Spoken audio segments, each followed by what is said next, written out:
terminal to successfully process the video data.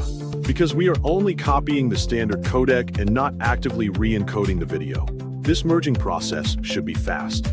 Once the terminal prompt safely returns directly to its normal state, close the command prompt window and look at File Explorer.